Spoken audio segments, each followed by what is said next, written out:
Hello lovelies, my name's Feta and welcome to Fable Academy, where adventurers old and new learn from the best, but usually the worst. So, quick confession as to just how deep into this RPG rabbit hole I am. In my entire life, I've never played or run a single campaign that's lasted more than 3 sessions max. Sure, I've hooked up in a number of hot one-shot stands and even had a few second and even third sessions when we hit it off just right. But to this day, I haven't really stuck around when things have run their course, so to speak. I've been a bit of a dice slut like that, but what can I say? It's just never happened for me. I mean, I'm open to it, but I've just never found a table that I feel a connection to so strongly that I could see myself settling down at it, you know? To be honest, I've always envied and feared people who tell me they've been in a campaign that's lasted literal years, plural. I mean, can you imagine the level of promise and certainty it takes to stick with the same table for that long, month after month, sharing those intimate experiences and dedicating yourself to each other in that strong capacity? Not to mention, what if it goes wrong? What if you think you finally found the game, and you give so much of yourself to the table, and it all blows up in your face? Or maybe I just have a fear of commitment. Who can say? Tonight's story is a prime example of why I'm not afraid to play the board and sow my wild dice, and why I won't put a ring of power on it until I know I found the right game for me. We have a table and a friendship that everyone thought stood the test of time, but fell apart all over one rule in one game. This story is by Zero Fear. 4-year friendship and 2 years of weekly gaming end over a single rule. This happened relatively recently, and I still can't get it out of my head because of how abrupt and bad it was, and how it eviscerated a previously long-held friendship.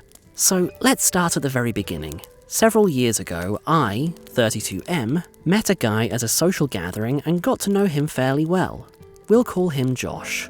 We hit it off somewhat, and Josh later invited me to hang out, and we began to get together once a week, nearly every week, for years.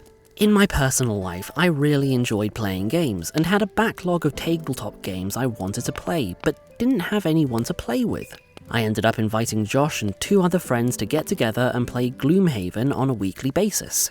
Fast forward about a year and a half, and we complete Gloomhaven and decide we want to play some more long-form games to keep the group going. After some downtime and playing some shorter games, we settle on playing the Skyrim Adventures board game. This is where things started to go wrong. First and foremost, the Skyrim Adventure Game has a terrible rulebook. Not only is it hard to find information, there is information that is just missing, and wrong information between the rules book and the quick reference cards. For the most part, this really isn't that big of a deal. Learning a new huge game always comes with growing pains and figuring out what we like and don't like as a group.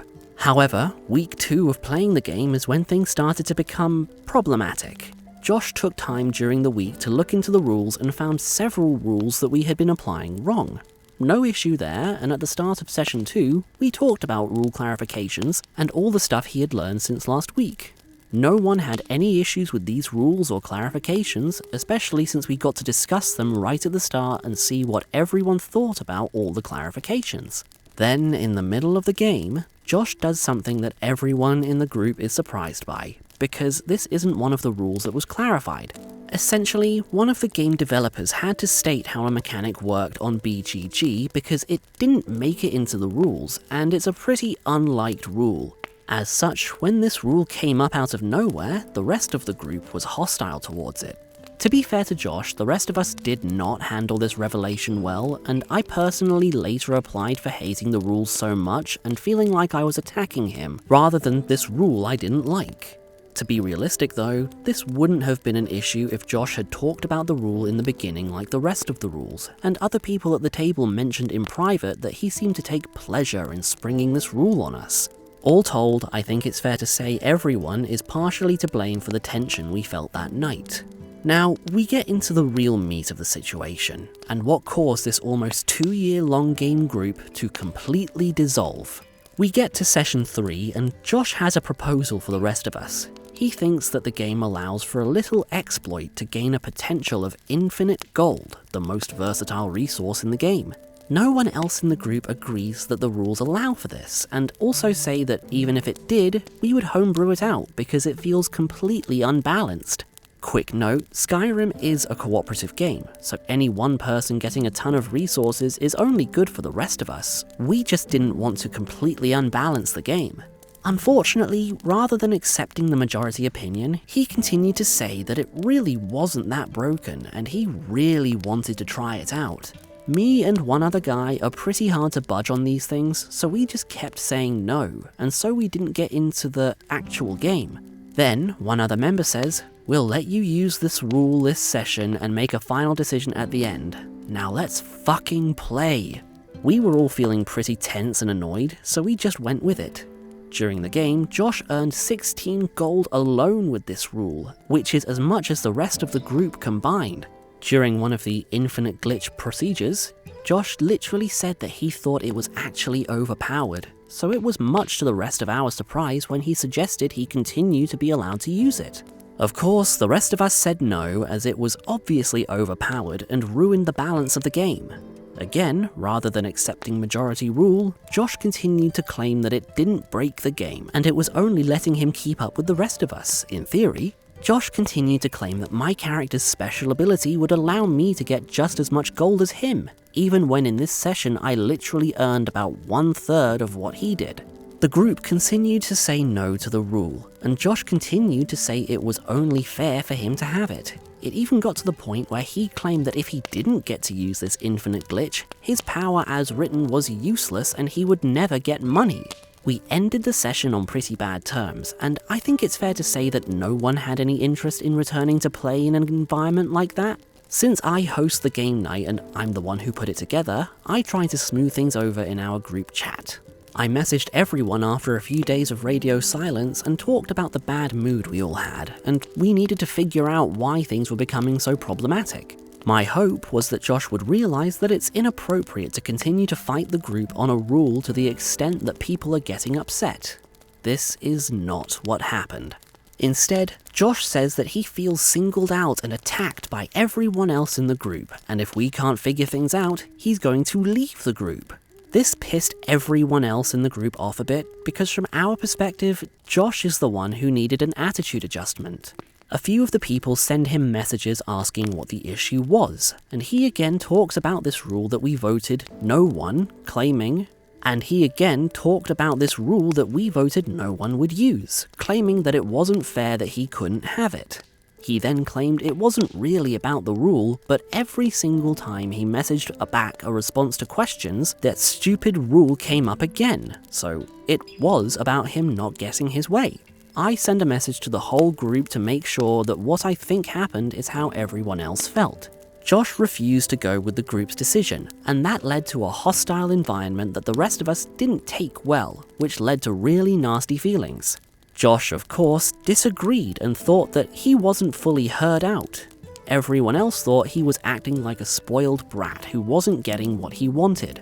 During our messages back and forth, Josh accused me and another group member of treating him poorly specifically, as well as insinuating that we were purposefully nerfing his character so that he would do worse in the game.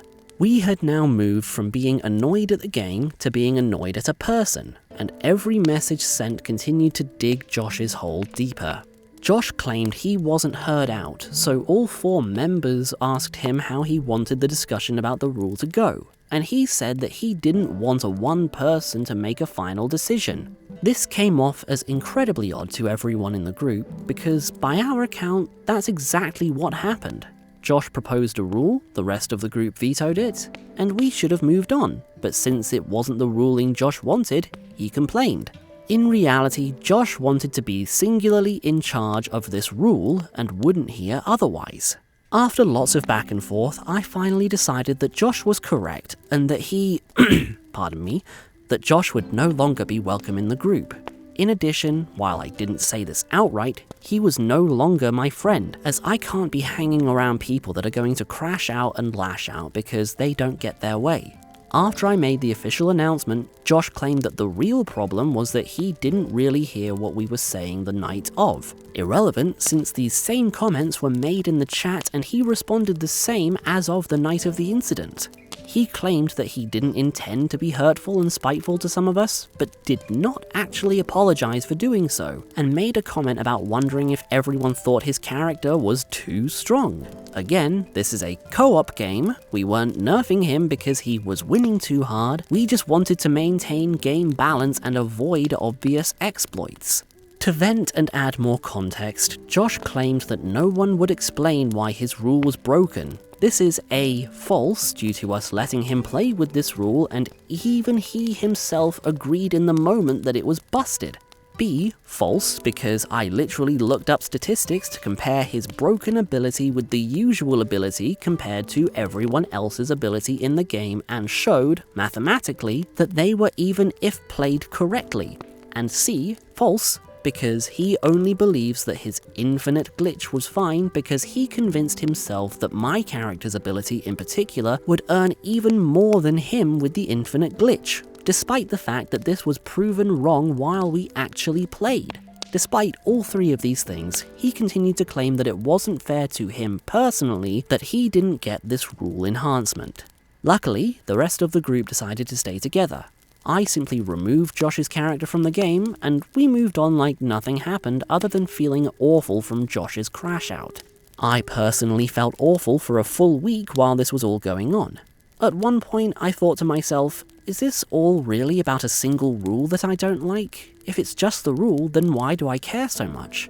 But then I realized that I, like the rest of the group, didn't really care about the rule so much as we did about the reaction to a rule not being accepted. If Josh had just said okay to the rule, it wouldn't have been an issue. The worst part is that if while playing the game, Josh began to lag behind the rest of us in some way, we would have changed the rules to make sure he caught up. We had done this plenty of times with plenty of characters in Gloomhaven, and even did it for another party member in Skyrim. We would use and change the rules to make sure everyone at the table is having a good time. No one was trying to make the game worse for other people, but we all have to agree to some rules to make sure there is a game actually being played. So, after years of friendship and fun games, it all ended over the course of 6 days, all because Josh couldn't have his special little rule. It was honestly traumatic with how badly it all went. 1 week to the next, my whole view of a person shifted dramatically because of how childishly they acted. Hopefully this doesn't cause issues making friends in the future, but I still have this whole thing stuck in my head months later, so who knows? Hopefully nothing like this happens to anyone else, because it is the absolute pits. TLDR had a friend who was part of a gaming group that went on for 2 years that suddenly decided that if he didn't get to have his special little infinite money rule glitch, he'd rather leave the group. How he acted not only got him kicked out of the group, but also destroyed his friendships with all other group members. Edit. To make sure it's clear, as it seems I may not have made it clear, the rest of my gaming group has continued to meet and have a great time. We even kept playing Skyrim because we were actually having a great time outside the dumb rule issue. It only seemed like the group might break up due to the tension, but everyone else agreed it was Josh's issue, not the group's. Thus, the group continues to meet and have fun weekly. I'm sorry, I just realized as I was reading this story that I've never seen a case of someone literally trying to say, rules for thee but not for me, and that being the actual core of the problem. Josh was trying to insist this whole time that this was a rule that was actually made to be broken, and sure, at another table maybe everyone could have had fun being moneybags weighed down by all your gold mined through the clever glitch hidden in the rules. But here's the thing, just because you want to play fast and loose with the rulebook doesn't mean everyone else wants to. Some players do want to play the game with the rules as written, or keep it comfortably flexible to fill in the gaps between the game and the table. But just because you want to do something the whole group doesn't want to do, doesn't mean that you get to do it anyway. Would you rather be part of a group, or would you rather have this special rule? That's the question Josh should have asked himself, and if he did, he found a very, very unfortunate answer. Wanting your own special exemption and kicking a fit because you're not winning as hard as you could be, and crying sabotage because everyone else wants to actually have a functioning game between all of you, that's a good way to get kicked out, as demonstrated. If you ask me, it seems like Josh is much better off playing Skyrim at home by himself. In fact, the beauty of Skyrim the video game is that you can turn on all the mods you want to make your own gameplay experience as fun and broken and generally fucked up as you want it to be. But for those of us who prefer to play the actual game, even if there's a few pieces of duct tape to fill in the holes that were already there, just because we don't want our dragons to turn into trains or vomit gold every time we land a hit doesn't mean the table's out to get you.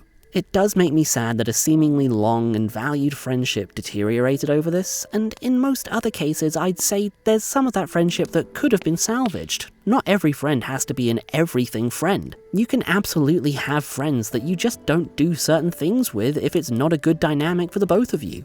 But this was a very telling reaction from Josh, and I do still hold it true that when someone shows you who they really are, believe them. But that's just my thoughts on this story. What do you folks think? Let me know in the comments, and I'll see you again real soon for our next lesson in Fable Academy.